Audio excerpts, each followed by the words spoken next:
Sejam bem-vindos mais uma vez ao canal que está em alta. Hoje estamos recebendo nessa live Arthur Azevedo, que é um divulgador espírita que desde os anos 90 trabalha a divulgação e manutenção da coerência doutrinária do espiritismo.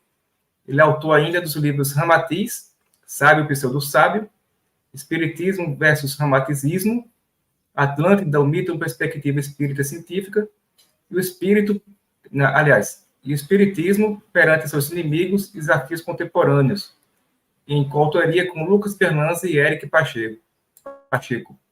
Arthur, seja muito bem-vindo ao canal, né? Vamos ter uma conversa muito boa aqui sobre a doutrina espírita, em especial mediunidade, né? Já temos aqui a Fernanda dando boa noite para a gente, o Matheus Oliveira também, e a gente vai conversar aqui sobre a mediunidade, procurar desmistificar algumas coisas que as pessoas erroneamente acreditam como mediunidade, um pouco influenciada pela mídia, cultura pop, né, Arthur? Algumas séries de televisão, cinema, que acabam desvirtuando o que é realmente o fenômeno mediúnico. Então, para começar, vamos começar pelo conceito de mediunidade. O que é mediunidade, Arthur? Seja bem-vindo. Justamente, boa noite, Fabiano, boa noite a todos que nos assistem na noite de hoje, principalmente aí a sua audiência na Paraíba, não é isso? Aí em João Pessoa. Exatamente. Né? Sim. Pretendo ainda visitar esse lindo lugar, né? Com muito verde, as praias, enfim, o povo hospitaleiro. Realmente é um convite, né? Que se faz a qualquer um que queira Sim. conhecer bons lugares. E quando vier, me avisa. Fabiano. Oi? Quando vier de uma pessoa, me avisa. Sim, vou avisar, vou avisar. Então, realmente é uma alegria estarmos aqui, né, para tratarmos desse assunto, sem, obviamente, nenhuma pretensão de sermos aí donos da verdade, mas, obviamente, transmitindo aquilo que Allan Kardec, conhecido por todos, né, até mesmo os não espíritas, já ouviram falar, pelo menos alguma vez, de Allan Kardec, que é o codificador da doutrina espírita. Seus livros aí já estão vertidos, já foram vertidos para praticamente todos os mais importantes idiomas do mundo, e são justamente as obras de Allan Kardec em que nós nos baseamos, né, para tratarmos desse tema na noite de hoje, e também os avanços nas pesquisas acerca desse tema, porque não é um tema que ficou circunscrito ao próprio espiritismo. Hoje em dia, a própria academia, enfim, os próprios pesquisadores têm realmente envidado muitos esforços, né, Fabiano? E você que tem essa formação também em ciências da religião sabe muito bem que tem muita gente interessada. É claro que talvez não seja na proporção ou na quantidade que nós desejamos, mas isso vem crescendo, se vem chamando cada vez mais a atenção de pessoas assim muito, inclusive, afastadas de qualquer tendência mística ou até mesmo religiosa, porque o espiritismo se pretende também uma ciência. Claro que não uma ciência nos moldes do mundo físico, mas uma ciência que estuda as coisas do mundo espiritual, dentre elas a mediunidade, que é essa capacidade que todos nós temos, maior ou menor grau, de entrarmos em contato com os espíritos. Espíritos estes que são nada mais, nada menos do que indivíduos como nós, só que sem o corpo físico, que nós chamamos de desencarnados, né? Ou os espíritos dos mortos, como as pessoas comumente chamam, né? Provando, portanto, que nós não morremos. Então, o Espiritismo tem como um dos seus princípios a sobrevivência da alma. E entendendo a sobrevivência da alma, a gente entende que, uma vez morto o corpo físico, nós sobrevivemos. E aí, nos é dada a possibilidade da condição de desencarnados, né, de espíritos, nos comunicarmos com aqueles que ficaram, né, na retaguarda, aqueles que se encontram ainda encarnados. Imagine, né, Fabiano, uma mãe separada de um filho e vice-versa, né? Será que a morte seria realmente o fim? Será que iria separar dois indivíduos que tanto se amam, então isso não, inclusive, estaria em conformidade com um Deus de amor e de justiça, né? Então, como você bem aí já adiantou, né, o Espiritismo estuda bastante a mediunidade, estamos aqui para desenvolver, obviamente, na medida do possível, dentro dos limites de tempo que nós temos na noite de hoje, né, para passar às pessoas essas bases, e certamente há todo um mundo de estudos que as pessoas podem envidar para se aprofundarem nesse interessante e fascinante tema. Então, como é que uma pessoa descobre se ela possui ou não a mediunidade? Veja, é preciso, inclusive, que se tome cuidado com isso, né? Que muitas vezes as pessoas se apressam em dar um diagnóstico, se darem um diagnóstico de mediunidade ou pedirem um diagnóstico de mediunidade. É claro que, muitas das vezes, determinados sintomas se podem ser confundidos como sintomas de eclosão da mediunidade, porém, podem ser apenas problemas de ordem física, né? Algum problema de saúde, algum problema mental. Então, isso tem que ser muito bem investigado e, caso não se encontre uma causa orgânica ou psiquiátrica ou psicológica para aquele sintoma, digamos assim, então se começa a pensar, né, e aventar a possibilidade do indivíduo ser médium. Claro que essa eclosão da mediunidade, ela não vai ser idêntica para todos. Alguns, por exemplo, começam a ver os espíritos, né, outros a ouvir os espíritos, outros a sentirem a presença dos espíritos. Enfim, há uma série aí de sintomas, né? Por vezes, dependendo, o indivíduo até cai naquilo que ele pode achar que seja uma depressão, uma tristeza muito grande. Isso pode evidenciar aí uma aproximação de alguma entidade desencarnada, e a pessoa, como tem essa sensibilidade mais aflorada, vai sentir aquilo, né, com mais intensidade do que alguém que não tenha uma mediunidade mais aflorada, mais ostensiva. Né? Porque, segundo o Espiritismo, todos nós somos médiuns, porém, uns num grau praticamente quase que imperceptível para ela própria, né? Eu mesmo nunca, não me lembro de ter tido nenhuma experiência assim mais, enfim, impactante com a mediunidade, né? Enquanto outras têm essa sensibilidade bem mais aflorada. Isso vai depender de alguns fatores, o que o Espiritismo nos explica é que há um componente orgânico, né, nisso daí. Quer dizer, há pessoas que nascem com uma predisposição orgânica para uma mediunidade mais ostensiva. Então, tem que haver uma calma, né, da pessoa para verificar se realmente é uma médium ostensiva. E aí nós, geralmente, sugerimos para que a pessoa faça, obviamente, essa investigação e também procure um centro espírita bem orientado, espírita mesmo, né?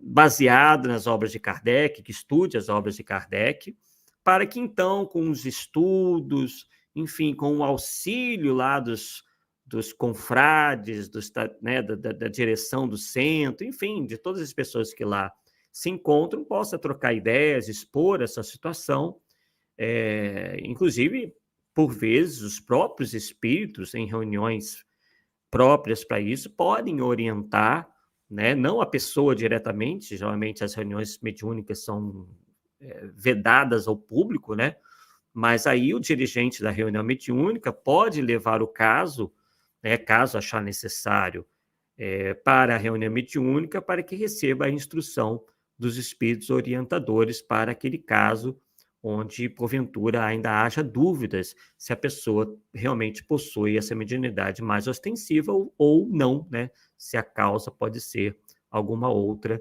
que a pessoa esteja confundindo com mediunidade. Arthur, sempre há uma recomendação do centro espírita, de modo geral, que a pessoa que identifica a mediunidade, ela possui a mediunidade, ela desenvolva essa mediunidade. Mas isso é uma regra ou a pessoa tem um livre-arbítrio de não querer desenvolver a mediunidade por receio, por medo e ficar assim mesmo? Excelente pergunta, Fabiano. Para o Espiritismo, nada é obrigatório, né?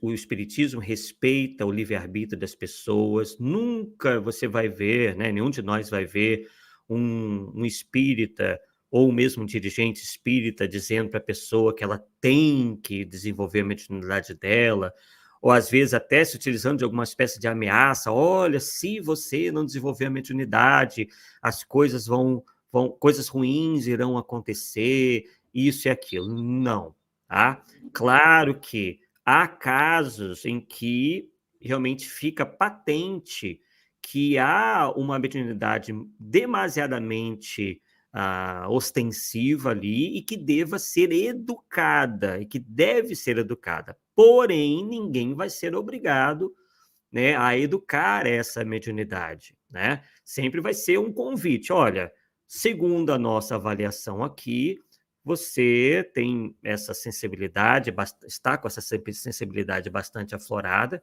Seria de bom alvitre, né, você estudar, primeiramente, isso daí, para futuramente utilizar-se dessa mediunidade no trabalho.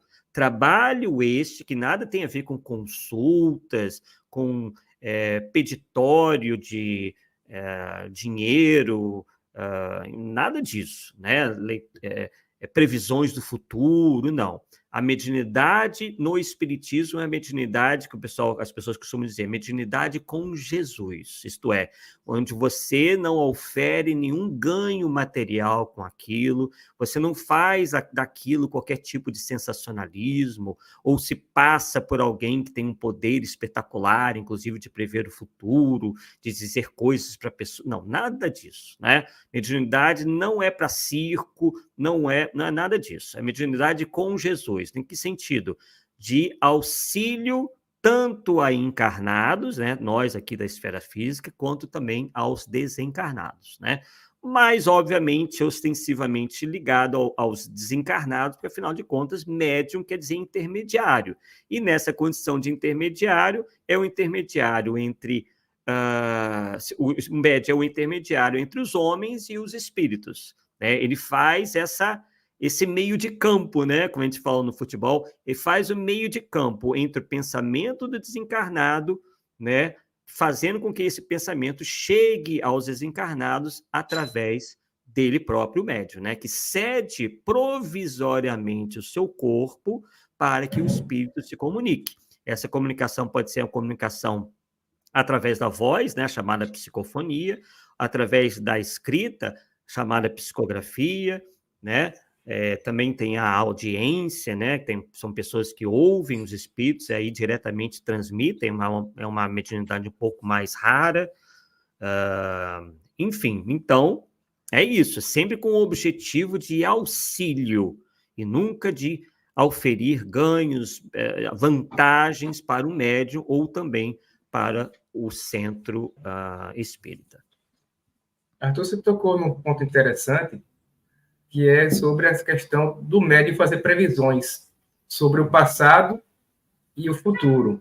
O quanto de credibilidade o tipo de comunicação desse deve ter? Como é que a gente deve encarar quando um espírito, através de um médium, diz, olha, o seu passado você fez isso, isso e isso, o seu futuro será assim. A gente pode acreditar ou a gente deve receber esse tipo de comunicação com os dois pés atrás, refletir sobre ele bem direitinho, antes de aceitar como uma verdade? Excelente pergunta também essa sua, Fabiano. Sempre com cautela, né? Tem que se avaliar uma série de coisas. De maneira geral, previsões, obviamente, são aqueles relatos em que se tenta falar do futuro. Essas, então, são as que mais devem, né, fazer com que fiquemos premunidos, porque realmente só aos espíritos muito elevados é dado conhecer o futuro. E há situações que nem aos espíritos mais elevados, somente Deus conhece determinadas situações futuras, né? Então, são raros os casos onde isso se dá, né, realmente esse conhecimento verdadeiro do futuro, porque dependem de muitos fatores, depende do próprio livre-arbítrio da pessoa ou da coletividade, e isso muda a todo momento, né? Não tem como... Enfim, e por vezes isso leva a situações muito negativas, principalmente quando algum determinado indivíduo começa a falar sobre cataclismos e o futuro da humanidade. Nós fizemos, inclusive, uma pesquisa até bastante trabalhosa, onde nós pegamos esses indivíduos, né, lá de trás, até mesmo antes de Cristo, com as suas previsões sobre acontecimentos futuros, e a taxa de acerto foi praticamente zero, né? Todos aqueles que previram o fim do mundo, cataclismos em datas certas, todos eles erraram flagrosamente, né? Agora, em relação em reencarnações passadas, também se deva tomar muito cuidado. Claro que os espíritos, por vezes, podem nos fazer entrever alguma situação, mas para o nosso próprio aprendizado. Às vezes eles colocam determinadas situações, olha, no passado você andou falhando em determinada área, seria bom você cuidar disso daí hoje, para que você não caia nos mesmos erros. Quer dizer, sempre combinando aquela revelação com alguma coisa útil. A revelação pela revelação, quando ela é dada assim, crua, sem nenhum estímulo à melhora, essa, então, a gente tem que ficar realmente com os dois pés atrás, né? Porque a gente sabe, né, Fabiano, e o Espiritismo nos fala, nos ensina, que há espíritos de todos os graus de elevação, desde os mais atrasados, que por vezes gostam de brincar, gostam de pregar peças, mentem, né, se divertem, inclusive, com a credulidade alheia, assim como há também espíritos bastante elevados, sérios, né, que não estão de brincadeira e que falam as coisas com precisão, falam as coisas sempre com o objetivo de nos fazer avançar, nos fazer melhorar. São esses aí que nós devemos prestar toda a atenção.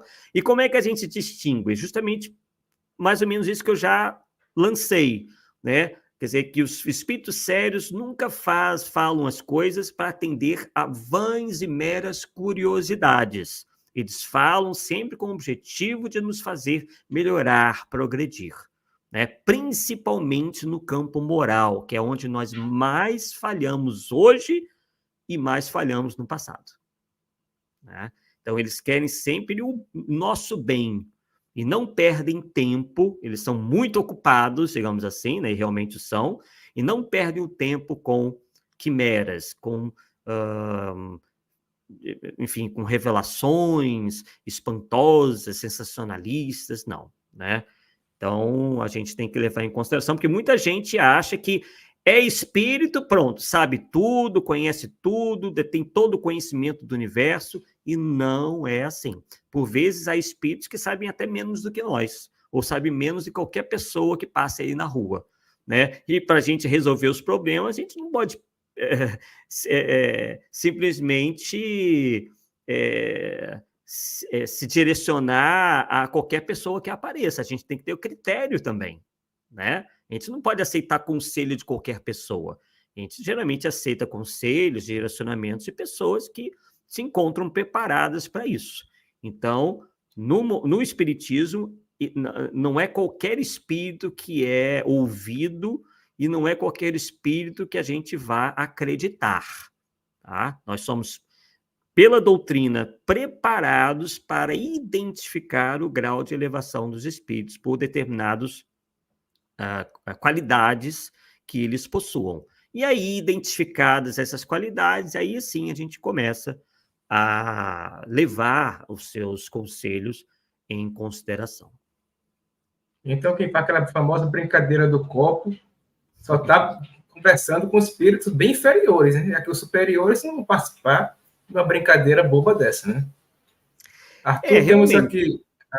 pode falar. Sim. Não, realmente, inclusive no início, né, lá dos fenômenos que deram origem, inclusive, à própria curiosidade de Allan Kardec pelo fenômeno mediúnico, se utilizava, né, dessas... da mesa A gigante, Ouija, né? da cesta, né? O copo é mais um método. Claro que se a pessoa, isso tudo não vai depender tanto do método, mas sim, né, da intenção daqueles que querem se comunicar com os espíritos, né? Claro que essas coisas acabaram ficando meio obsoletas, né? Porque hoje nós temos o elemento humano e essa coisa do copo, ela é demorada, né? É uma coisa meio, assim, muito primitiva, digamos assim, né? Mas, né, dependendo muito das condições, da intenção das pessoas que estão ali evocando, pode ser até que surja, enfim, algum espírito mais bem intencionado, mas como você bem falou, a chance de se aproximar um espírito embusteiro realmente é muito grande, por isso que nós não sugerimos que se faça isso de qualquer maneira. Arthur, temos duas perguntas aqui, vou botar para você responder. O primeiro é da Tio Sukita, né, da Sukita. Quais os principais pontos para identificar um chamamento para o desenvolvimento e trabalho mediúnico numa casa espírita? Olha, é realmente isso, como nós dissemos, né? Não existe uma receita de bolo, porque cada um, né, tem o seu cabedal, vai depender de algumas características do indivíduo, vai também depender do tipo, né, até das orientações da casa espírita. Tem algumas casas espíritas que são mais rigorosas, né, em colocar o indivíduo para trabalhar na reunião mediúnica, exige um tempo mais longo de estudo e tudo mais. Então, isso vai depender um pouco, né? É claro que, na maioria das vezes, quando se nota que o indivíduo é dedicado, é disciplinado, ele se preocupa em se moralizar, ele é bem intencionado, ele se preocupa em estudar, né, o fenômeno. Então, as chances de ele vir a ser chamado para esse desenvolvimento e para esse trabalho mediúnico crescem muito, né? Porque ele passa a ser ali observado, as pessoas começam a ter nele ou nela, né? Pode ser homem ou mulher, não existe qualquer tipo de diferenciação, né? Ele começa a ser observado, então, eventualmente, né, visto essa seriedade com que ele encara a tarefa no centro espírita e também, né, no campo da mediunidade, do estudo da mediunidade, ele, então, a chance dele ser chamado pelo dirigente da reunião mediúnica acaba sendo bastante grande. Então, não é assim, né, qualquer pessoa que simplesmente queira, né? Ela tem que realmente apresentar qualidades mínimas para poder ingressar no trabalho mediúnico em uma casa espírita. É mais ou menos como numa empresa, né?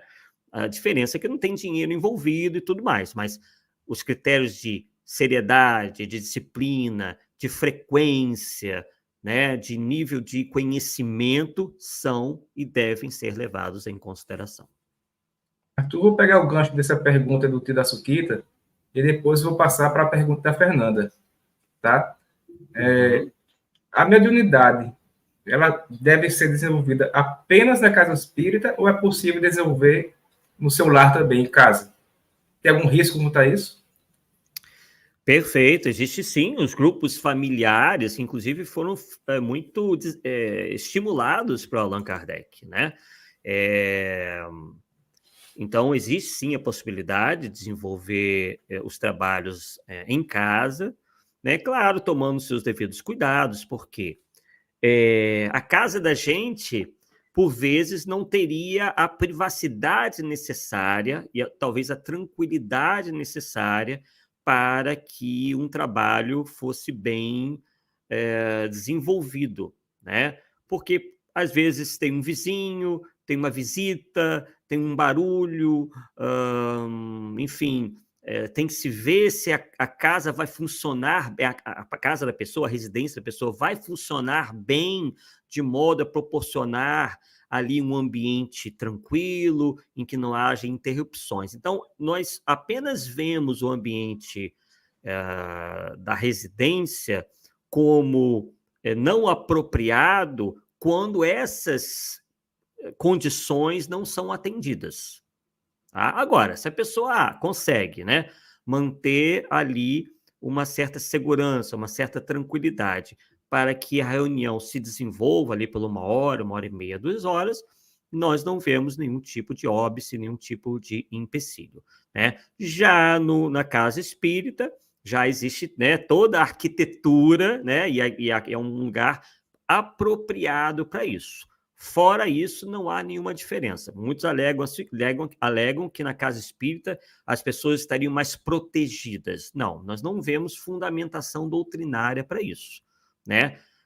Todo aquele que encarar o trabalho com seriedade será, digamos assim, protegido, né? Irá atrair a atenção dos bons espíritos, esteja onde estiver.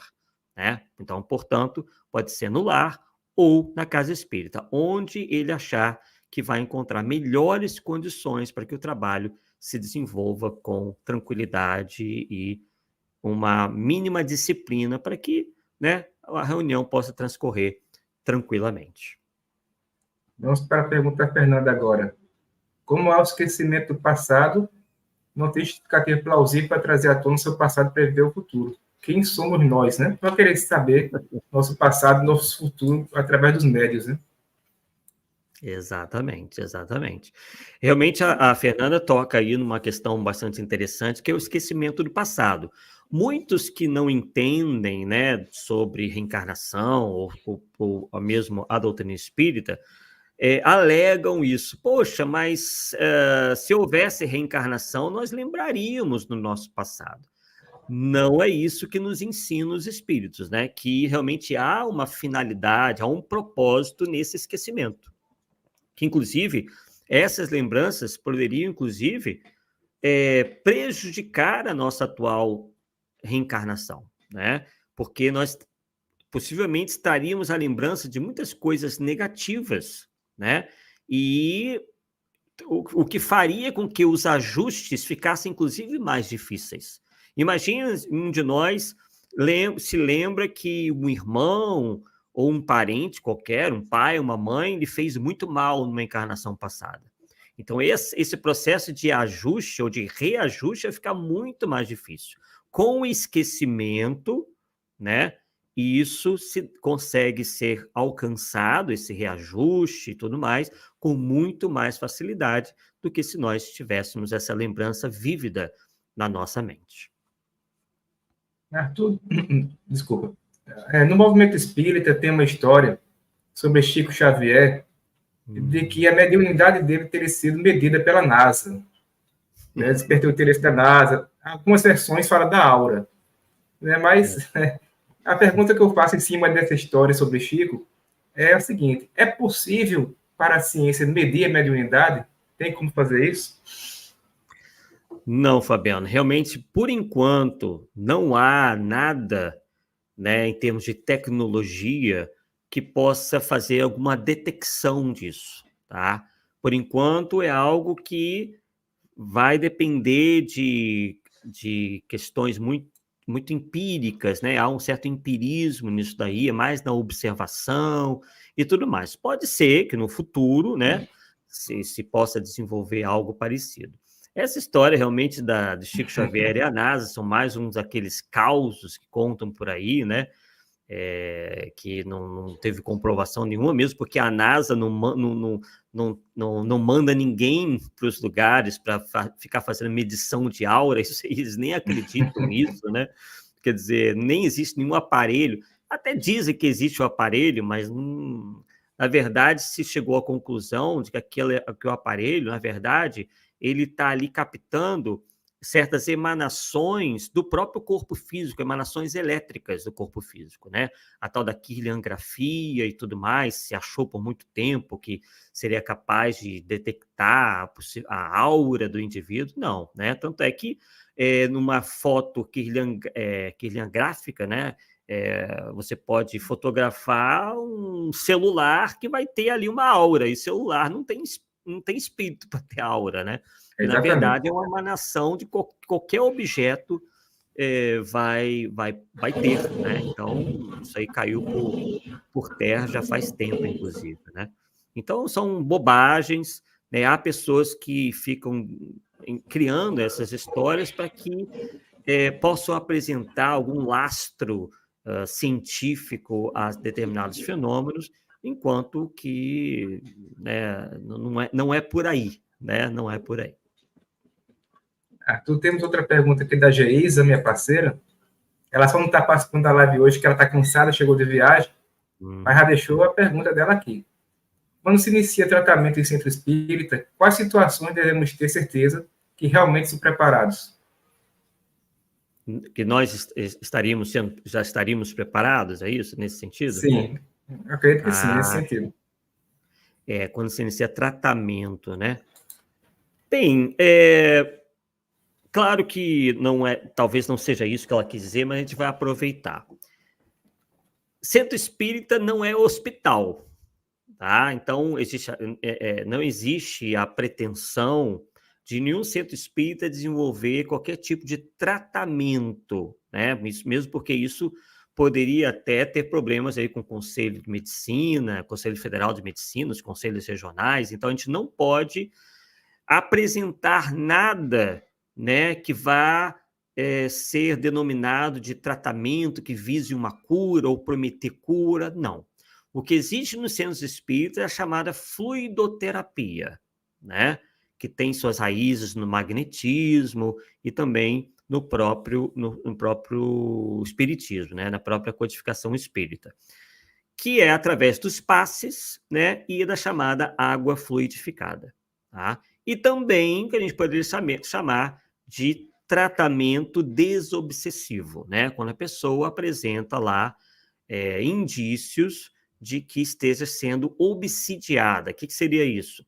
Né? Que haveria um indivíduo desencarnado, né, tentando prejudicar ou muito próximo ali da pessoa, às vezes não existe nem a intenção desse indivíduo desencarnado em prejudicar, mas a própria, né, constante presença dele junto ao indivíduo pode fazer com que o indivíduo tenha passe por alguns desequilíbrios, alguns incômodos e tudo mais, né? Então a gente fala que vai encaminhar a pessoa para um tratamento desobsessivo, que não é um tratamento de saúde, né? É um tratamento espiritual, é na esfera espiritual e não do corpo.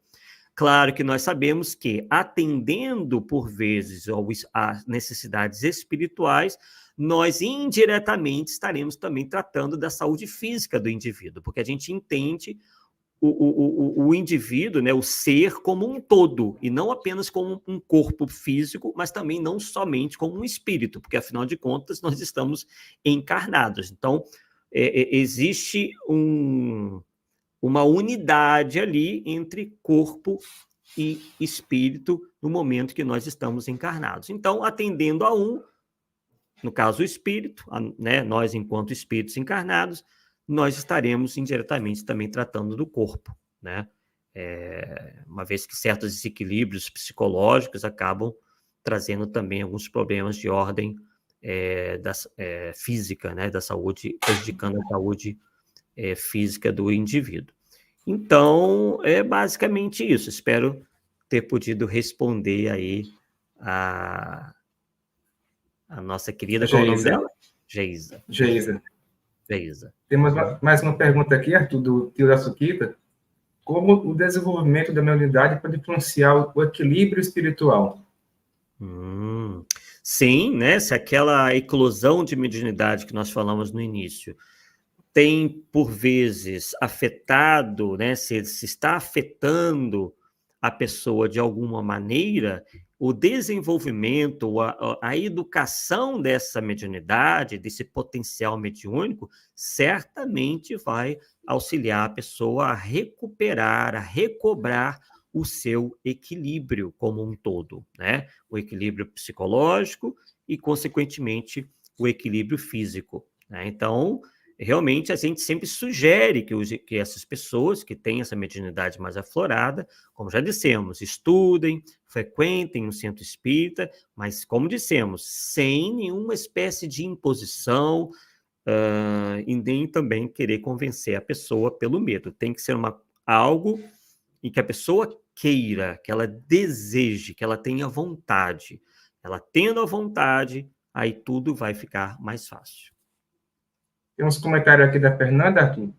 Ela disse que discorda um pouquinho de você quanto ao centro espírita, que ela o considera um mega hospital e laboratório. Quando falamos hospital, não quer dizer que iremos exercer as mesmas atividades no médico. Sim, sim, sim. Ela está corretíssima.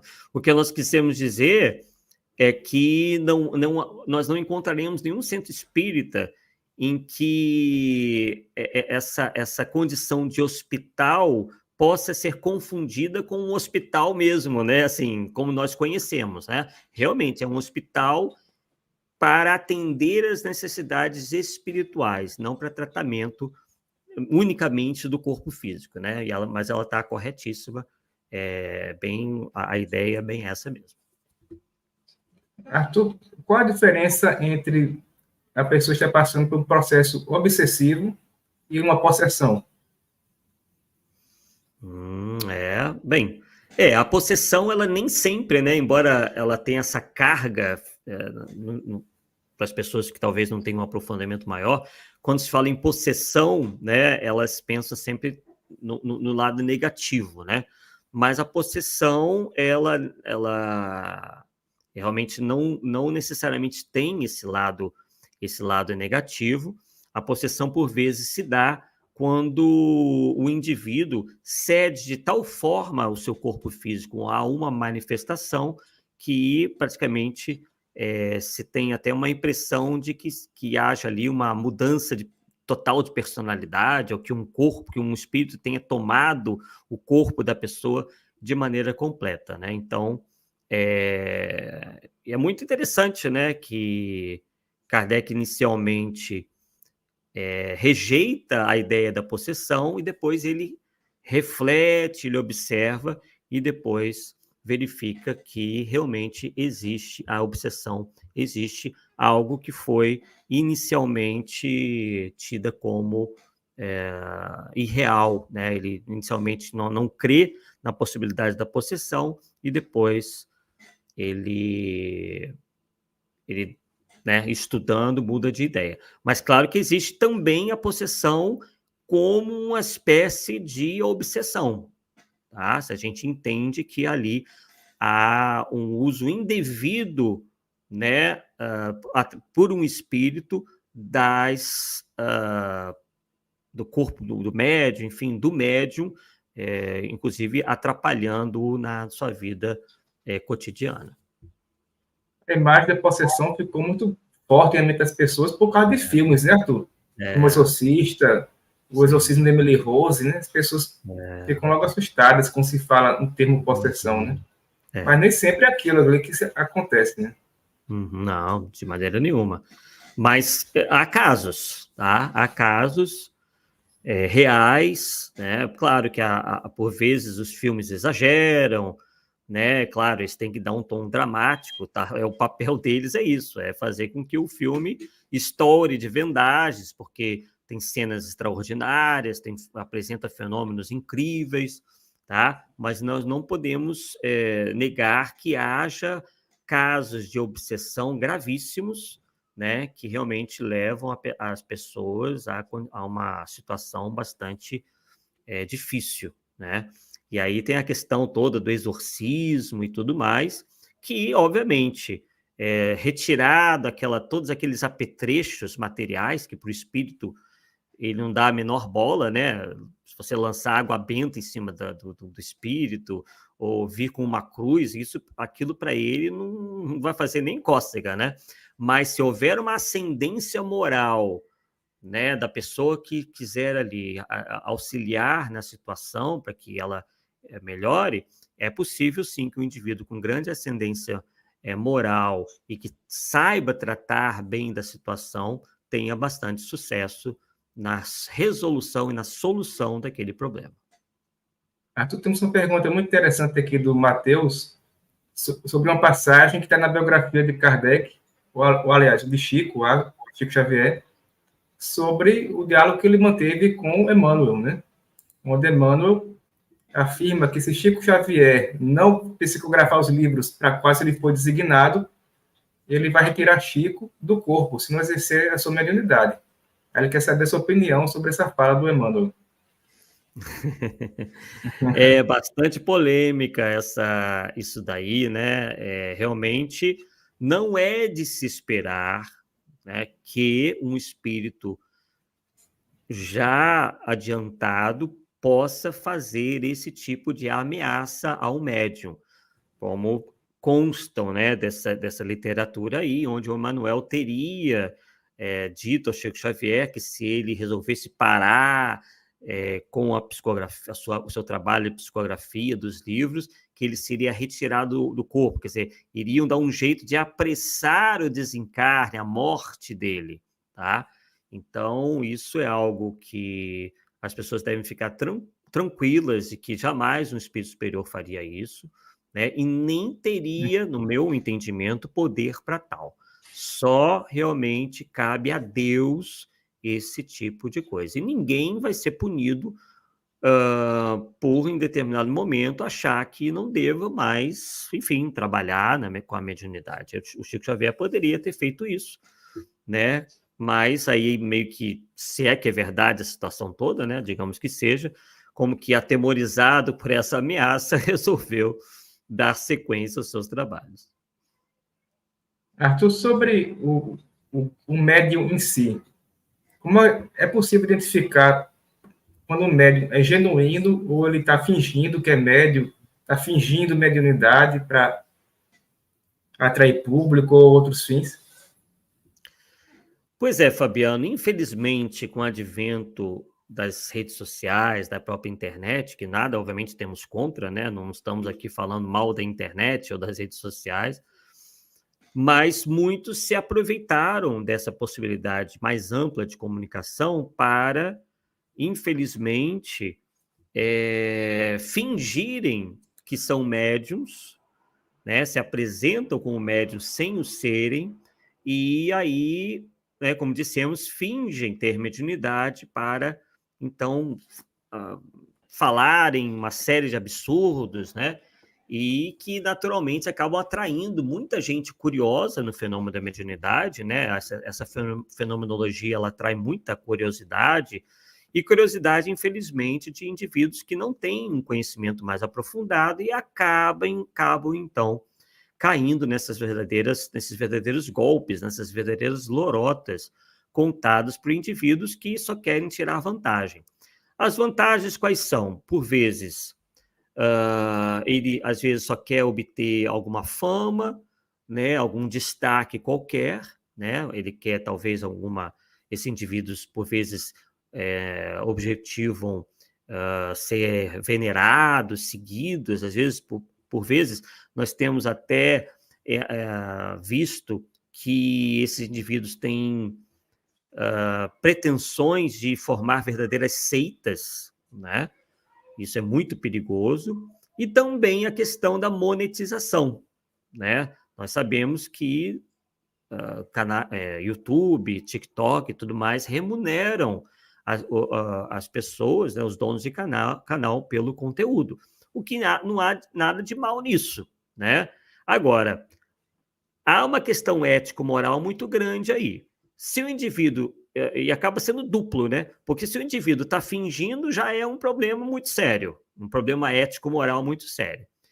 E mesmo ele sendo um médium verdadeiro, se ele estiver explorando a mediunidade a seu favor, também é algo completamente visto pelo Espiritismo como completamente errado, antiético, enfim, algo que não é apoiado pelo Espiritismo, e nem um indivíduo como esse vai atrair espíritos superiores para próximo de si, porque o espírito superior não fica aí ao lado de indivíduos desonestos, né, que queiram explorar a mediunidade dessa maneira. Mas o que nós mais temos visto são falsos médiuns, né, que vendo a possibilidade de altos ganhos na internet, passam a dizer que são intermediários de espíritos de alta envergadura espiritual, como Jesus, recebem Jesus toda hora, Maria de Nazaré, os apóstolos, os evangelistas, enfim, indivíduos conhecidos, tem de tudo, né? Hoje em dia, infelizmente, virou um autêntico circo, uma verdadeira bagunça, né? Então, é preciso ter muito cuidado a todas as pessoas com chamados médios de internet. Na maioria das vezes, digamos que 99,9% das vezes, essas pessoas nunca frequentaram um centro espírita, né? Não são sequer médiuns que a gente possam ser chancelados por um trabalho importante que tenham feito no centro espírita ou fora dele, em absoluto. Eles estão apenas interessados na fama, no dinheiro e no poder que poderão vir a ter ao montarem, em alguns casos, verdadeiras seitas. E essas seitas, por vezes, acabam muito mal. E isso, Arthur, acaba respingando em cima da doutrina espírita, né? Porque, popularmente, a maioria das pessoas associa a mediunidade com o espiritismo elaborado por Kardec, né? A gente vê o caso, por exemplo, do João de Deus, que a Federação Espírita Brasileira teve que divulgar uma nota afirmando que não se tratava de um médium espírita, né? Aí, como é que você analisa a prática desses médios nesse sentido, de manchar o espiritismo? É bom, né? A gente está falando num canal como o seu, Fabiano, e da Geisa, né? Porque é um canal que não tem nenhuma ligação, né, com qualquer movimento doutrinário, filosófico ou religioso, e vai atender vários públicos, né? O espiritismo nada tem a ver com esses indivíduos, o próprio João de Deus nem se dizia espírita, né? A mediunidade, ela não é um apanágio, isto é, ela não é uma exclusividade de espíritas. A mediunidade pode surgir em qualquer pessoa, tá? Isso quando realmente se é médium, né? Nós estamos falando aqui dos médiuns verdadeiros. Há os falsos médios que não têm mediunidade ostensiva nenhuma, que estão apenas teatralizando. Mas a mediunidade, ela não vai eclodir em espírita somente, não. Tá? Às vezes, na maioria das vezes, a pessoa nem espírita é ela, certo? Muitas das vezes ela vai procurar o centro espírita depois, quando ocorre a tal chamada eclosão da mediunidade. Então, o espiritismo não tem nada a ver com essas pessoas. Infelizmente, para o leigo, né, tudo quanto é coisa relacionada à mediunidade, elas apelam ao espiritismo. Isto é um erro, tá? Essas pessoas estão equivocadas. Ah, Arthur, você está querendo passar pano, você está querendo... Não é nada disso. Essas pessoas que ficaram envolvidas foram conhecidas agora como envolvidas em escândalos e tudo mais, grande maioria delas não era espírita. Tá? Não militavam dentro do movimento espírita, nem se diziam espíritas. No caso de João de Deus, tem até um documentário onde ele se afirma católico. Tá? E não estamos colocando a culpa no catolicismo, porque o catolicismo também não estimula o que ele fez, não. Né? Então, são iniciativas individuais, né, derivadas de indivíduos com sérios problemas de ordem moral, tá? Que o espiritismo nunca apoiou e nunca apoiará.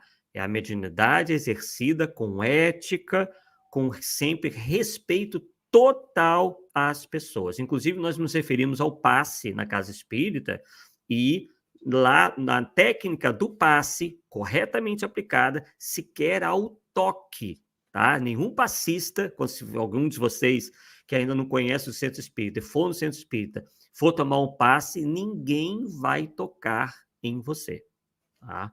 Então, veja que no espiritismo não há espaço algum para qualquer tipo de abuso, seja físico, seja espiritual. Arthur, eu acredito que muito desse problema, de certos casos caírem na conta do espiritismo, também se deve ao fato de que as pessoas consideram médiuns como seres acima dos outros, né? São seres perfeitos, que só recebem comunicações de espíritos elevados, né? E a gente vê, em alguns casos, médiuns são santificados realmente, né? Não vou citar nomes aqui, mas quem acompanha o movimento espírita, o espiritismo, através da mídia, sabe quem são esses médiuns que são, assim, meio santificados, meio adorados, né? E o espiritismo não tem essa questão de idolatria, de adoração, né? Aí você Jamais. acredita que esse fato das pessoas verem os médiuns como seres assim acima da média dá essa Uhum. credibilidade quando eles dizem que quando eles afirmam receber um espírito, por exemplo, da mitologia greco-romana, como a gente tem visto por aí? Não, realmente. Isso é algo, isso é um condicionamento até ancestral, né? As pessoas dotadas de alguma sensibilidade mediúnica, elas historicamente sempre foram tidas como especiais, né? Como a maioria das vezes acima da humanidade, ou até mesmo ao contrário, né? Eram vistos como bruxos, bruxas e até perseguidos. Nem 8, nem 80, né? Nem são indivíduos superiores espiritualmente, e também não são aí nenhum demônio, né? Não são intermediários do diabo, nada disso, né?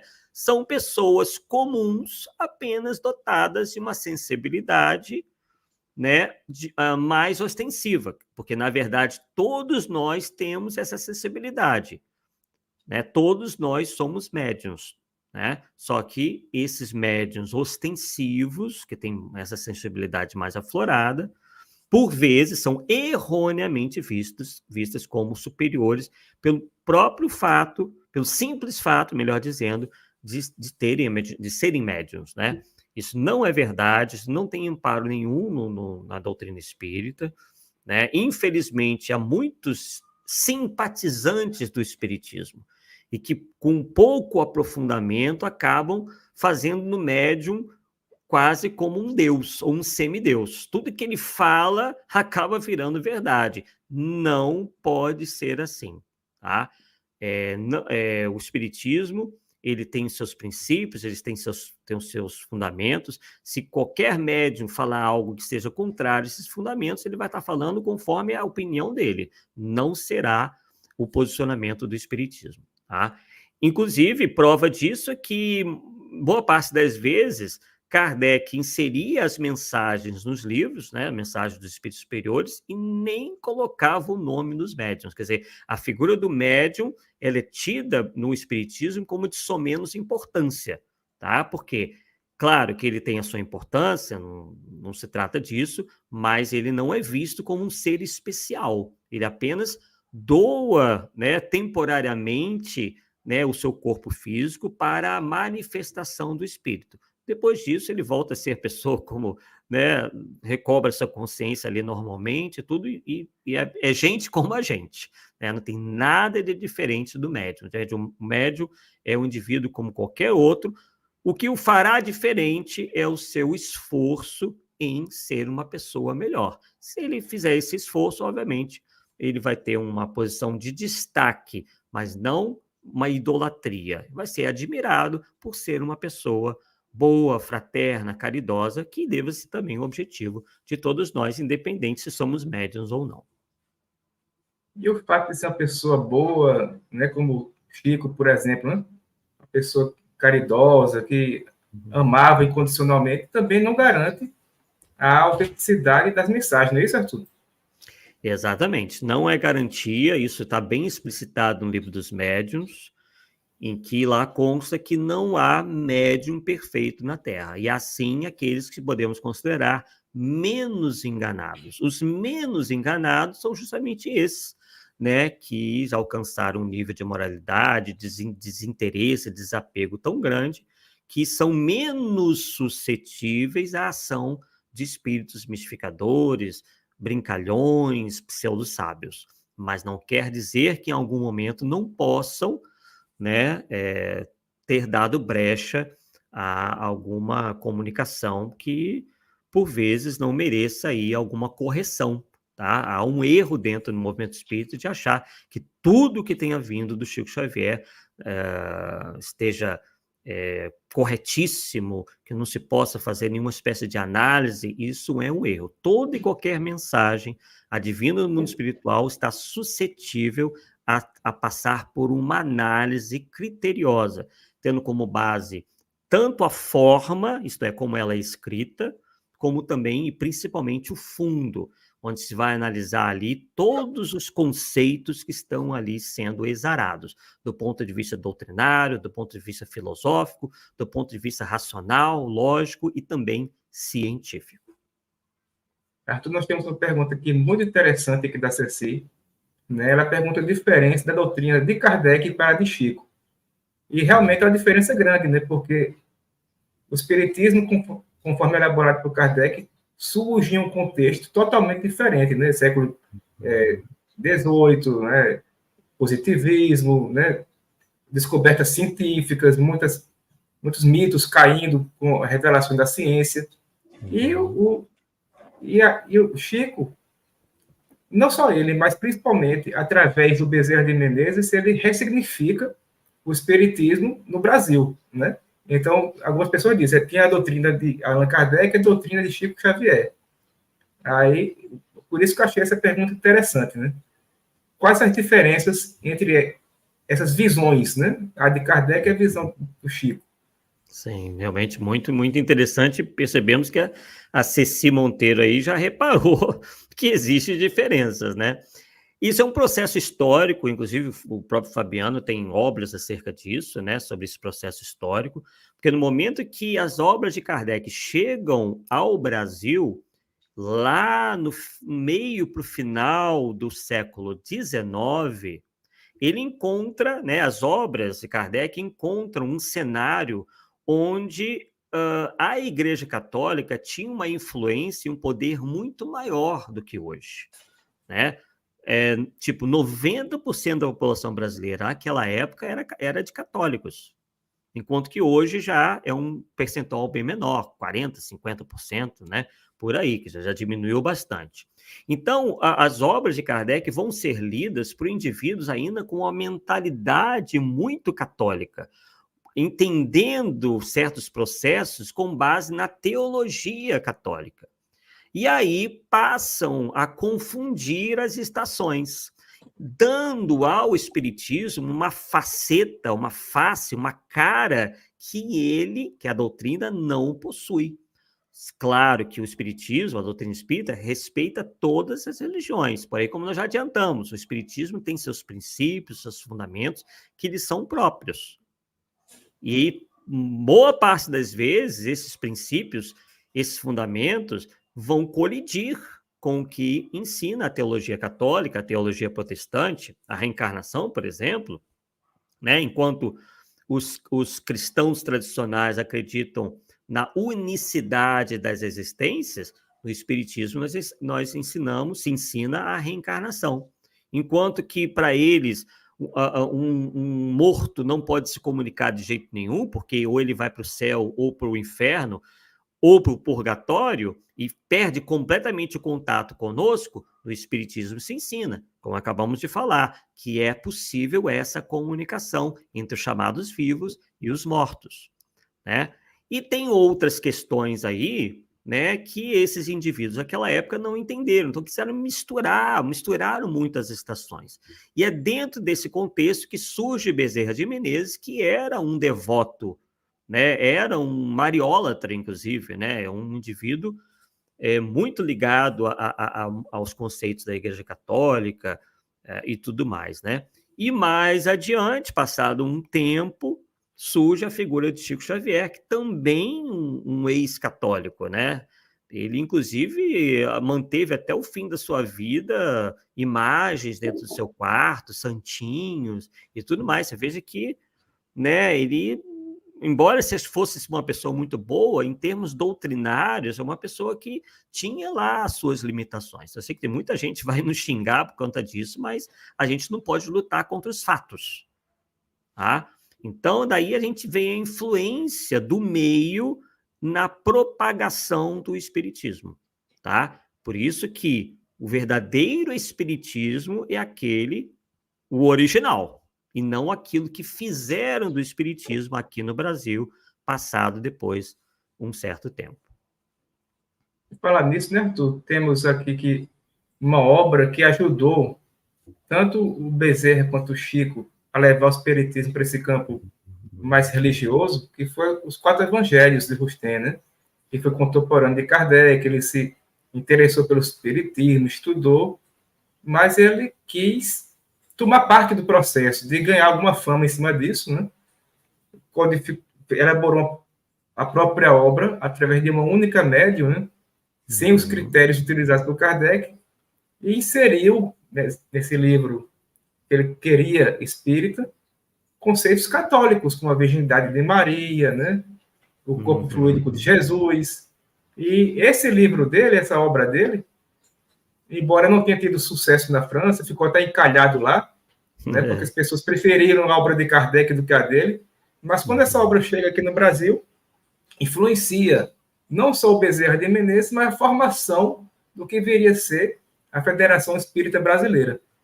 Por isso que a gente vê, hoje, no movimento espírita brasileiro, tanta influência de princípios católicos dentro do espiritismo. Exatamente, exatamente. Muito boa lembrança essa, né? As obras de J.B. Rustem, chamadas Quatro Evangelhos, em que ele se utilizou de uma única médium, né? A médium Collignon, a senhora Collignon, Madame Collignon, né? Que ela mesma, inclusive, como era uma médium que perdia totalmente a consciência, né? No momento lá das comunicações, ela mesma passou a achar aquilo muito estranho. E o Rustem, ele teve que ficar em cima dela, né, para que essa obra fosse concluída. Quer dizer, espíritos mistificadores se apresentaram como Moisés e os evangelistas, né, ditaram essa obra cheia de problemas, inclusive um dos maiores problemas foi justamente o da retrogradação, né, do espírito, onde ele diz lá que um espírito pode voltar a encarnar em corpos de animais, e apresenta um animal que ele chamou de criptógamo carnudo, quer dizer, um animal que nem existe, né? Quer dizer, porque criptógamo está no ramo da botânica, né? Enquanto carnudo aí está no reino animal, quer dizer, ele criou um monstro, né? Para dizer que um indivíduo que se torne ateu pode reencarnar na condição de criptógamo carnudo, que seria algo parecido com uma lesma, mas, na verdade, é um ser híbrido que nunca existiu, né? Então, realmente, isso mostra, pessoal, que a mediunidade mal exercida, ou quando o indivíduo está com uma intenção de poder, de destaque, isso é um atrativo muito grande para espíritos mistificadores. Eles notaram essa vontade, possivelmente, do Rustem de se igualar a Kardec, ou até se colocar acima dele, e falar, opa, vamos aproveitar aqui, ó, vamos nos passar por Moisés, pelos evangelistas, vamos dizer um montão de absurdo aqui, e aí essa obra também chega ao Brasil, ao mesmo tempo que chegam as obras de Kardec, e para esses católicos aí foi uma maravilha, porque aí eles puderam respirar aliviados, porque eles continuariam sendo católicos e, ao mesmo tempo, espíritas. Mas isso foi um grande engano. Esses enganos persistem até, talvez, um pouco de curiosidade, né, Arthur? Porque as pessoas perguntam para os espíritos coisas as mais banais, vamos assim dizer.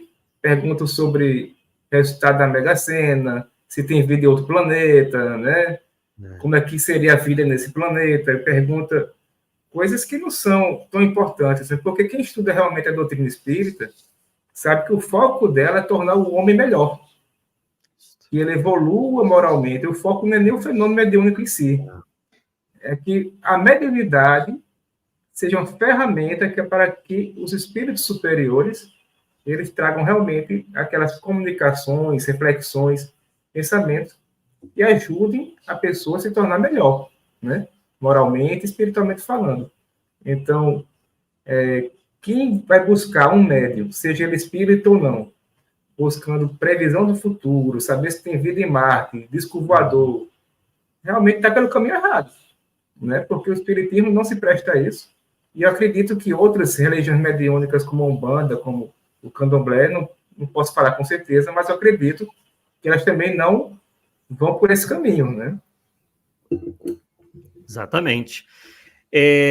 Tanto é, né, que a parte moral, que tem tanta preponderância dentro da doutrina espírita, se pretende a explicação da moral exemplificada e e demonstrada por Jesus, né?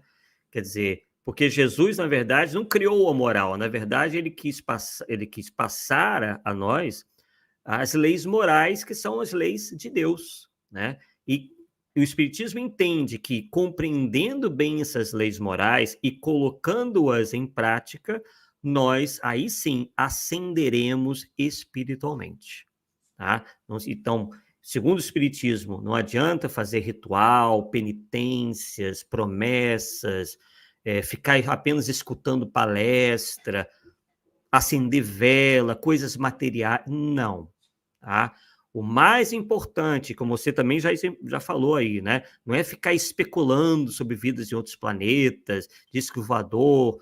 Não. O Espiritismo não se presta a isso. Inclusive, os espíritos verdadeiramente superiores não ditam obras, tá, que vão tratar desses assuntos. São assuntos, esses aí, de vida em outros planetas, que cabem à ciência, né, aos estudos e descobertas da ciência. Os espíritos não vêm fazer o trabalho que cabe a nós aqui encarnados, tá? Eles podem deixar entrever algumas coisas. Por exemplo, o Espiritismo explica realmente, coisa que já é confirmada pela ciência, que já era dita no século XIX, 1857, 1858, né, em diante, que existe a pluralidade dos mundos habitados, isto é, a Terra não é o único mundo a abrigar vida, tá? Claro que essa vida, precisa que nós compreendamos, vá se adaptar ao mundo em que ela se apresente. É impossível, por exemplo, nós imaginarmos que corpos como os nossos e seres humanos possam estar presentes em planetas como Júpiter, por exemplo, que é um planeta gasoso, ou em Vênus, que é uma fornalha, né? Nós derreteríamos em um segundo em Vênus, né? Se expostos àquele calor todo. Mas há ali alguma forma de vida inteligente, né? Isso os espíritos nos dizem, mas caberá à ciência comprovar em que condições elas se apresentam.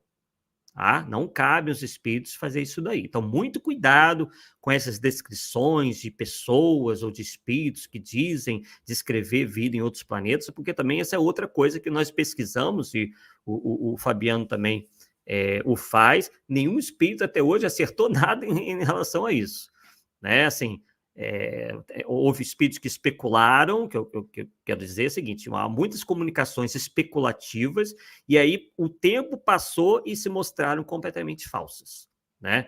Por exemplo, lá pelos idos dos anos 50 do século XX, surgiu uma obra lá, A Vida no Planeta Marte e os Discos Voadores.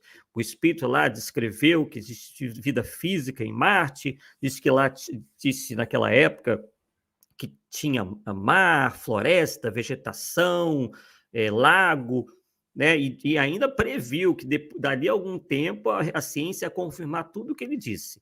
E no final das contas, o tempo passou e se foi demonstrado que aquela paisagem que ele ditou ali não correspondia em nada àquilo que ele tinha dito, né? Então é preciso ter muito cuidado, e espíritos superiores vão estar ditando essas coisas, né? Para atiçar a capacidade, a imaginação, melhor dizendo, das pessoas. Aliás, é bem possível que nós nem tenhamos a capacidade de sequer imaginar como é a vida nesses outros planetas, porque as condições nesses mundos tão diferentes da nossa que talvez nos falte até o sentido mesmo para sequer imaginar como elas sejam, né?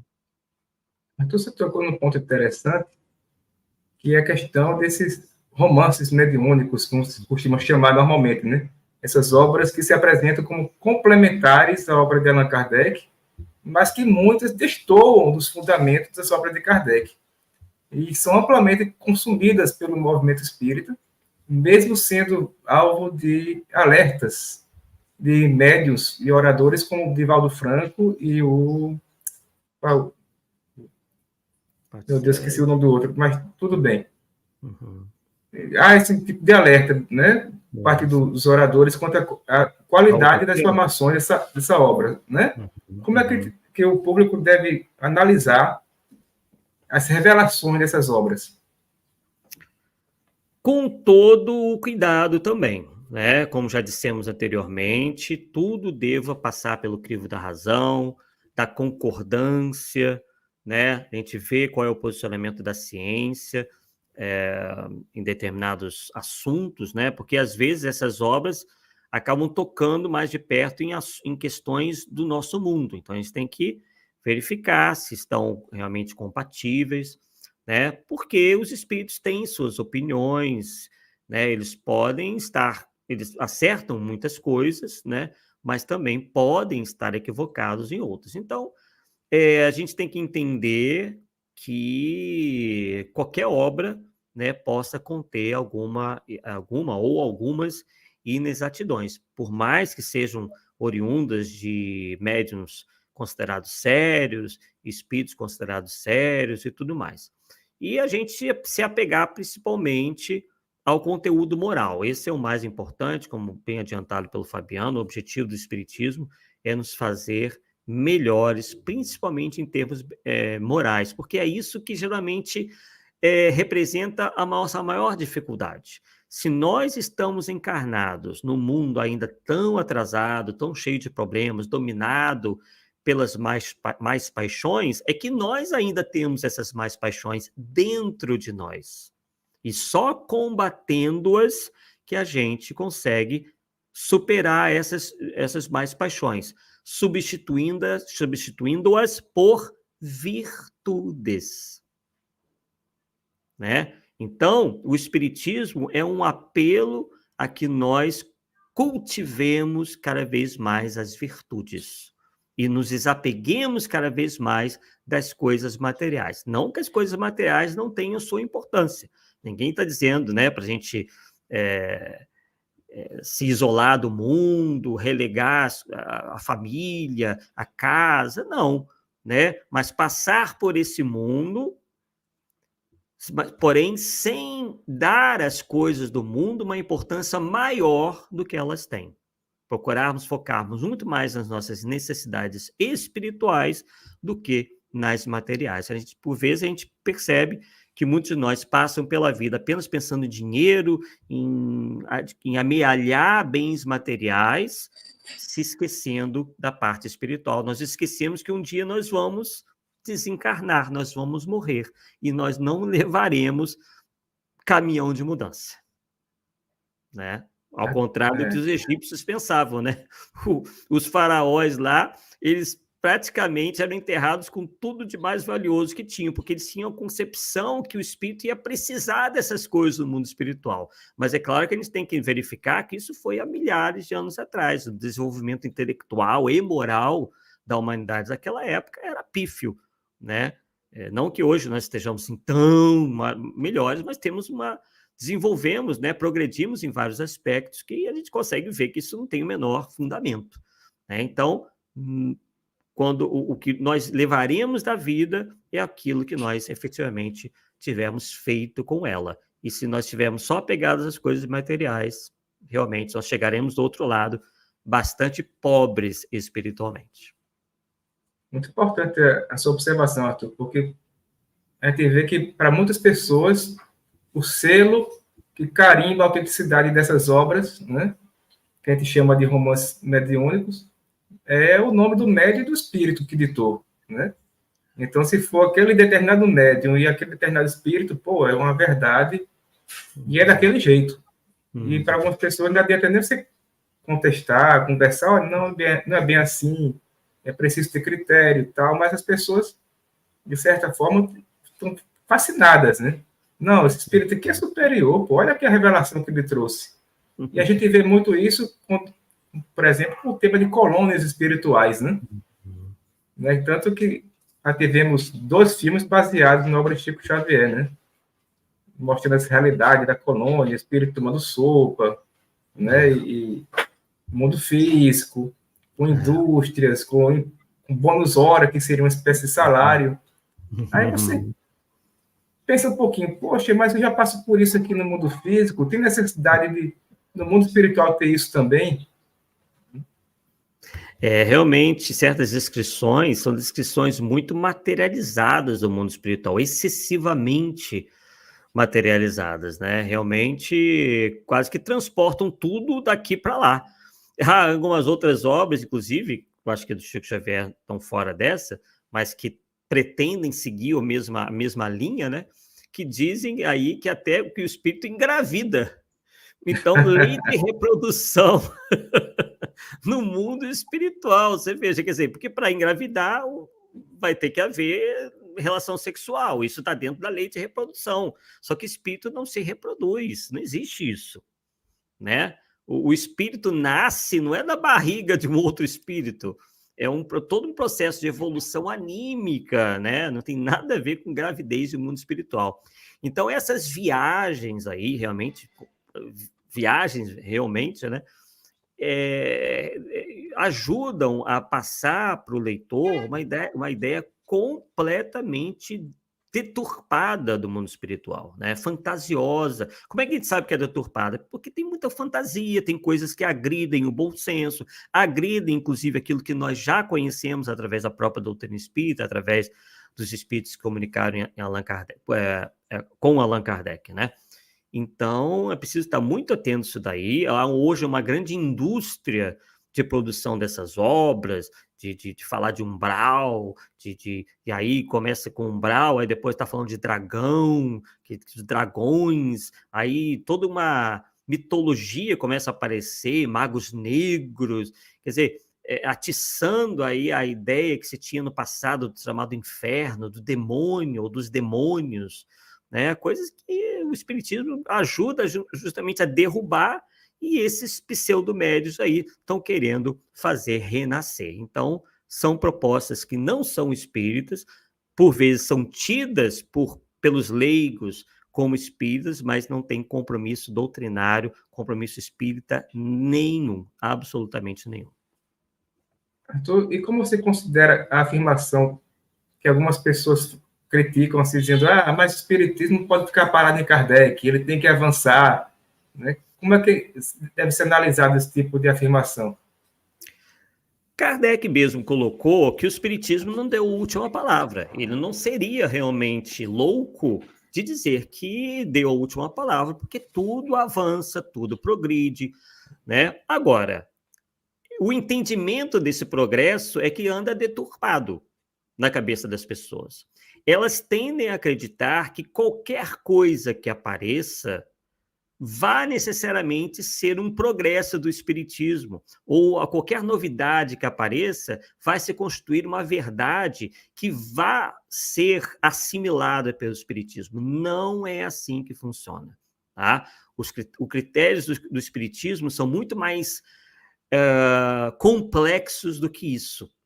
Tá? Porque senão, meu Deus, se tudo a gente fosse agregar que tem aí para o espiritismo, ia virar uma confusão enorme. Porque nessas obras mediúnicas aí, ou pseudo-mediúnicas que aparecem, uma contraria a outra.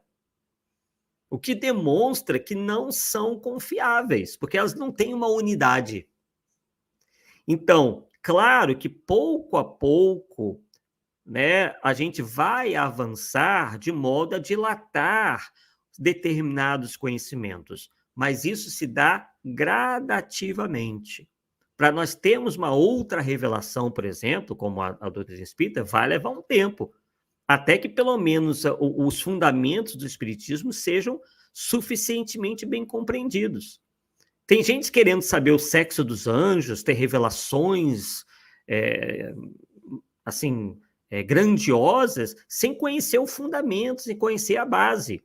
Outro dia eu dei um exemplo que é o seguinte: seria o mesmo que alguém que não entenda nada de aritmética, não entenda nada de soma, subtração, não domine isso, divisão, multiplicação, e já queira pular para cálculo integral, que é uma matéria que exige muito mais conhecimento. As pessoas estão assim.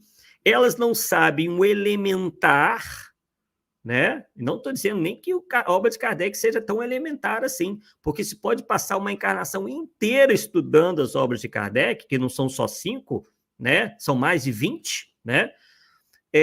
Sem que se tenha aprendido tudo. Então, é um grande monumento à obra de Kardec, né? Se passa uma encarnação inteira, né, estudando o Espiritismo.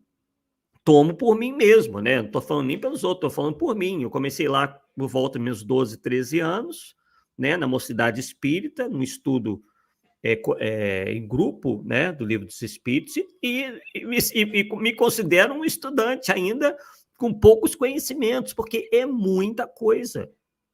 O Espiritismo toca de perto muitas questões da vida humana, né? Praticamente todas, assim, é uma filosofia espiritualista. Então tem gente que acha que pode pular isso, né? Não leu Kardec, não estudou Kardec, não estudou nada, mas já está interessado nas revelações daqueles que dizem que superaram Kardec, né? Então é um grande contrassenso, essas pessoas estão completamente enganadas. Como é que você sabe, Arthur, que estão enganadas? Porque quando você pergunta coisas elementares para elas, elas não conhecem. Elas não têm aprofundamento nenhum, elas não... Entendeu? É como se fosse realmente um estudante relapso que acha, por um orgulho qualquer, uma vaidade qualquer, que ele possa pular do jardim de infância para a faculdade num único salto, né? Enquanto não é assim. O conhecimento ele é gradual, ele vai sendo adquirido gradualmente, com esforço, com suor, com muita elaboração mental, com muita meditação em cima daquilo, né? Para que então a gente vai ascendendo, né? Melhorando na nossa compreensão. Muita gente, isso é uma coisa do nosso século, né? A gente quer tudo muito rapidinho, quer na velocidade aí dos TikTok da vida, dos shorts da vida, e não. Né? Eu garanto, por exemplo, que o Fabiano Vidal aí, que já fez a faculdade de turismo, fez lá a sua pós-graduação em ciência da religião, sabe muito bem que para ter alcançado essa condição precisou, né, de muitas horas, ralar muito, né, para poder dominar pelo menos minimamente essas matérias, né?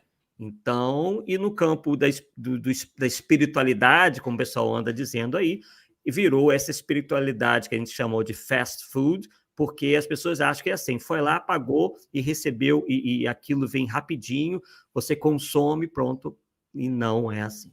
Como nada, né? Nada deixa de demandar esforço. E a preguiça mental de algumas pessoas faz com que elas se afundem na própria ignorância. Arthur, você está coberto de razão. O Allan Kardec, né, ele era muito criterioso nas mensagens que ele recebia dos médiuns, né? Ele sabia, como você já explicou, né, que há entre os espíritos vários graus de evolução, né? Do embusteiro ao espírito superior, há várias categorias de espíritos que se comunicam através do médium.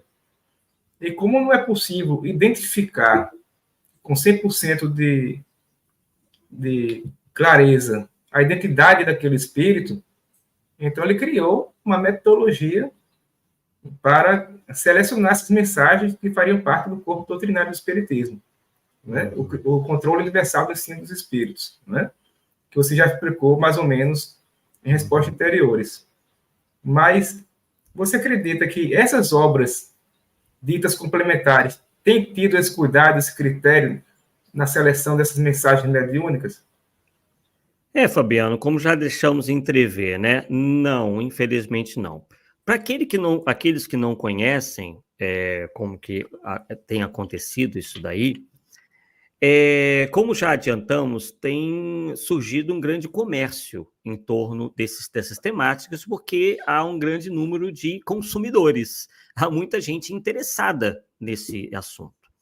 E aí se começa a produzir livros e obras que essas pessoas, esses editores, esses autores já sabem que vão se tornar, ou tem grande chance de se tornarem, campeões de venda. Mas, infelizmente, essas obras elas não primam pela profundidade, muito pelo contrário.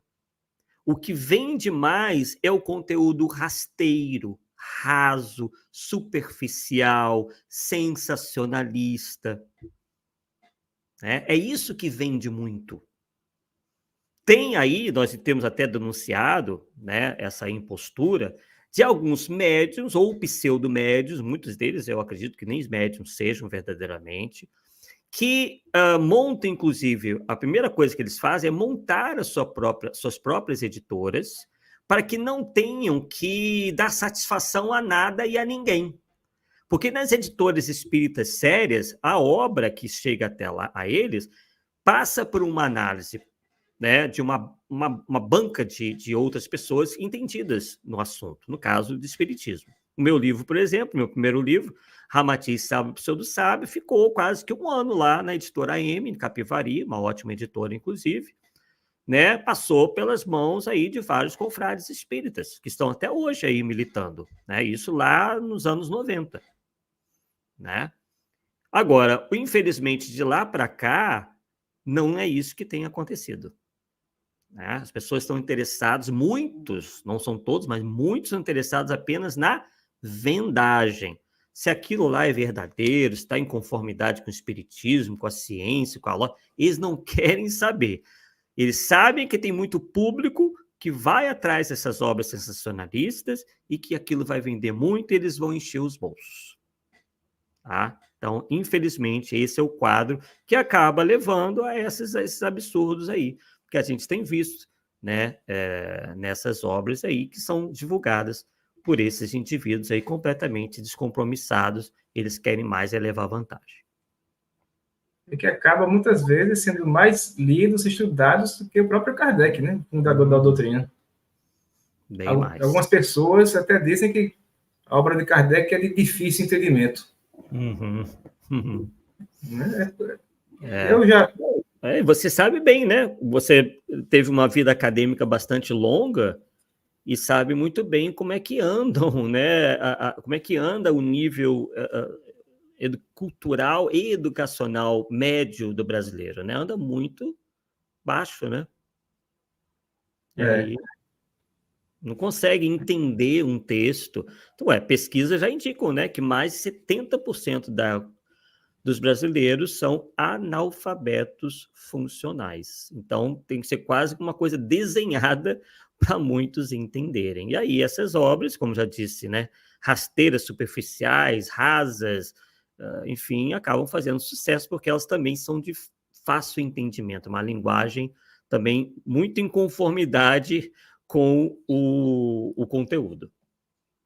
Exatamente. E quem não teve a oportunidade de ler a obra de Kardec, em especial a Revista Espírita, não sabe o que está perdendo, né? Porque não é tão difícil de entendimento quanto dizem, né? É uma obra que instiga pela clareza do pensamento de Kardec, né? Kardec tem uma forma de escrever que ele era muito meticuloso, que ele queria passar a mensagem mais clara possível, né? De forma a evitar dubiedade ou de má interpretação do seu texto. Então, torna a leitura do texto de Kardec muito agradável, né? E muitas vezes você se espanta como ele tem um raciocínio assim límpido, claro, né? Como ele infere as afirmações dos estudos que ele faz, das comunicações que vêm através dos médios. Então, quem não estudou a Revista Espírita, não leu nenhuma vez, eu recomendo muito, porque é Kardec sendo pesquisador, sendo um cientista, né? Então, quem não conhece a Revista Espírita vai se surpreender com a forma pela qual ele trata o fenômeno mediúnico, as revelações dos espíritos, né? E como ele não dá importância a nomes de supostos espíritos, né? Espíritos que alegam ser Jesus, que alegam ser Maria, Santo Agostinho. Para ele não importa o nome. Ele vai dar mais veracidade ou não àquela comunicação de acordo com o conteúdo, né? Se o conteúdo está tem razão, se é bem fundamentado, se não fere a razão, o bom senso, né? Então, ele realmente é muito criterioso. E, infelizmente, a gente não vê tanto critério hoje em dia, né?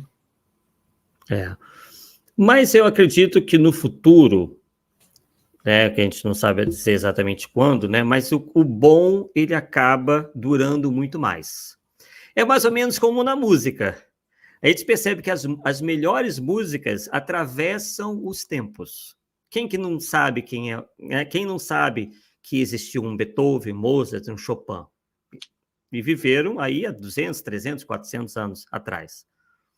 Enquanto que daqui, será que há 200, 300 anos, nós saberemos quem é o Tiririca? Exatamente. Né? Então, por No mais que o máximo, uma nota Tiririca de venda rodapé. mais, né? Por mais que o Tiririca venda mais hoje, no futuro ninguém vai saber quem é ele. Então, a mesma coisa. Kardec, no futuro, todo mundo vai saber quem é. Agora, esses médiuns aí, essas literaturas chinfrins que têm aparecido, vão cair no esquecimento. E da mesma forma que a internet, Arthur, tem sido usada para difundir esses supostos médiums que trazem essas comunicações as mais esdrúxulas possíveis, também possibilitou que pesquisadores sérios, estudiosos do espiritismo, possam realmente estar difundindo o espiritismo tal qual o pensamento de Kardec, né? E eu estava até tentando, esqueci de falar um pouquinho mais atrás, né, quando a gente falou de Chico Xavier, essa questão da ressignificação do espiritismo no Brasil, aquela coisa toda. Aqui no Brasil temos a Universidade Federal de Minas Gerais, o FMG, que está fazendo um trabalho considerável de tradução de arquivos inéditos de Kardec que foram doados à instituição. Tem toda uma equipe ali traduzindo, trabalhando e colocando na internet para os pesquisadores, estudiosos, tanto acadêmicos quanto adeptos da doutrina, essas cartas de Kardec, da Sociedade Espírita de Paris, comunicação de médiuns. Então, há muita coisa nova surgindo do pensamento de Kardec, né? Que vale a pena ser estudado, refletido, publicado em livros, palestras. E tem visto também que tem divulgadores como você, o Cosme Massa, batendo nessa tecla. Vamos estudar Kardec, né? Não devemos acreditar em tudo que vem da espiritualidade. Então, é um lado positivo, né? A internet está propiciando você conhecer os dois lados. O lado do pensamento kardeciano, o lado das obras ditas complementares, dos falsos médiuns, né? De pessoas que não têm nenhum compromisso com a doutrina. Mas eu acredito, como você disse, é a minha opinião pessoal, que o bom fica, né? O que tem segundas intenções ou esse conteúdo duvidoso, um dia vai ser esquecido. É verdade. Nosso trabalho realmente é para minimizar os prejuízos, né? Eu acho que realmente todos nós, enquanto divulgadores, todos nós somos divulgadores, temos aí o dever de alertar, né? Claro que à medida das nossas possibilidades, né?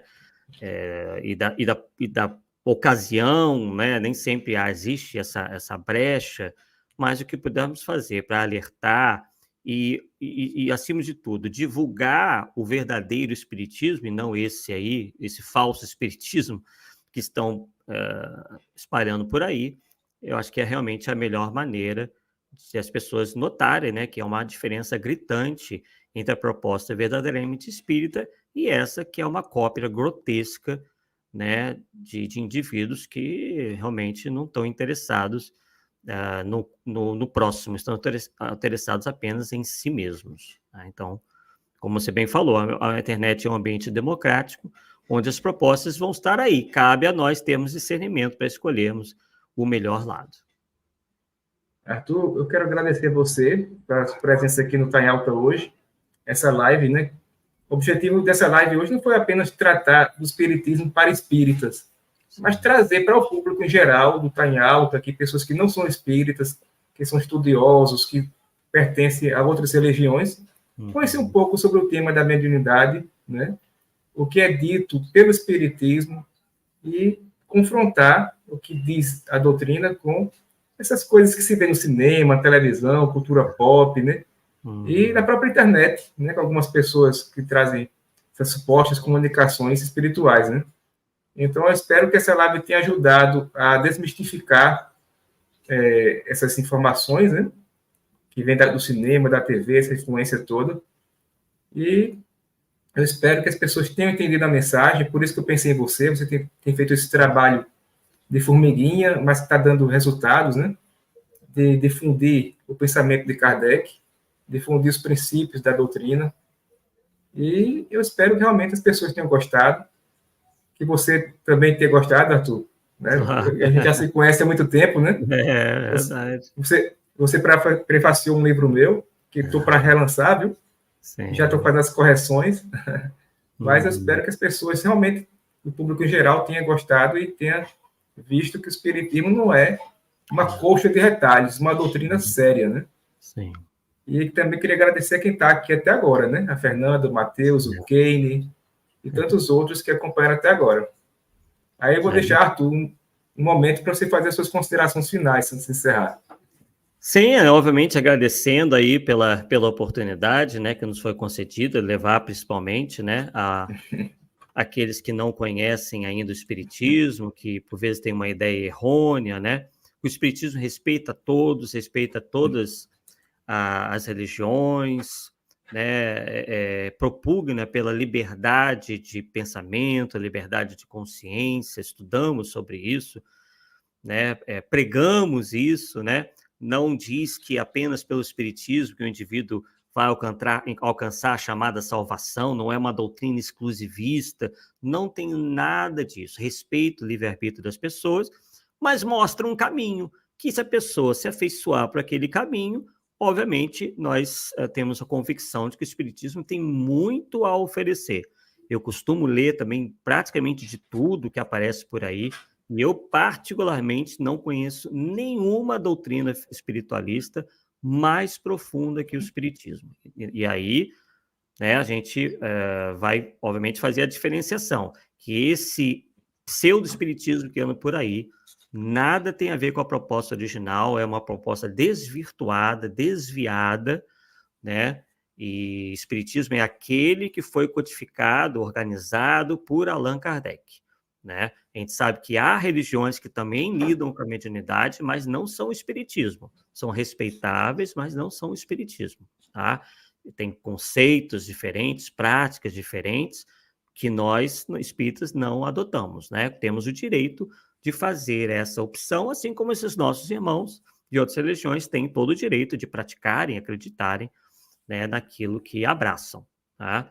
Mas obviamente, a minha sugestão final é para que quem se interessar comece lendo as obras de Allan Kardec. Temos duas aí que, no meu entender, são as que melhor servem para o iniciante, que são O que é o Espiritismo, né, que é uma obra mais curtinha e pelo nome, né, procura demonstrar o que é o Espiritismo, e também o Livro dos Espíritos, porque o Livro dos Espíritos é uma condensação de tudo que vai vir depois. E aí vai vir o Livro dos Médiuns, o Evangelho segundo o Espiritismo, o Céu e o Inferno e a Gênese. E, obviamente, também, como foi muito bem lembrado pelo Fabiano, a Revista Espírita, que são vários tomos aí, né, completando aí as obras de Kardec, também a Viagem Espírita, em 1862, tem obras póstumas, enfim, as obras de Kardec são as mais variadas. Tá? Então, aprenda o Espiritismo pela base, para aquilo que ele realmente se propõe a ser, e não outras propostas que andaram aí desviando do rumo correto. Então, mais uma vez, agradecemos ao Fabiano pela oportunidade e também saudar a todos aí os inscritos do seu canal, e boa sorte ao canal, o seu canal e o da Geisa. Muito obrigado, Arthur. Quem quiser seguir o Arthur aqui na internet, ele tem um canal no YouTube chamado Arthur Azevedo Difusão Espírita. É só botar na busca do YouTube, seguir o Arthur e assistir aos estudos que ele faz toda semana, né, Arthur? Os livros de Kardec. São vários por semana, e tem uns vídeos já com um tom mais humorístico, né? Onde a gente tenta, através do humor, expor justamente esses charlatães que andam por aí, esses, né? Porque às vezes o humor ele traz né? uma leveza que às vezes a gente não consegue passar numa palestra, né? Então a gente está quase que pagando na mesma moeda. Eles não querem ridicularizar o espiritismo, suas propostas aventureiras, circenses, então tá. Então vamos mostrar a eles como é bom também a eles serem ridicularizados como eles querem ser ridicularizados. Porque quem for lá ver, vão ver que realmente chegam a ser coisas risíveis, né? São propostas tão ridículas que quem conhece um pouquinho vai achar até engraçado o que esses indivíduos andam propagando por aí, realmente. E aí a gente tem feito esses vídeos aí com um tom mais mais leve, né, de brincadeira, né, para chamar também um pouquinho de atenção em relação a esse fenômeno. Mais uma vez, obrigado, viu, Arthur? E obrigado ao nosso público por ter ficado aqui até agora. Um abraço para vocês, boa noite, e se Deus quiser, até a próxima live. Tchau, tchau. Tchau, tchau.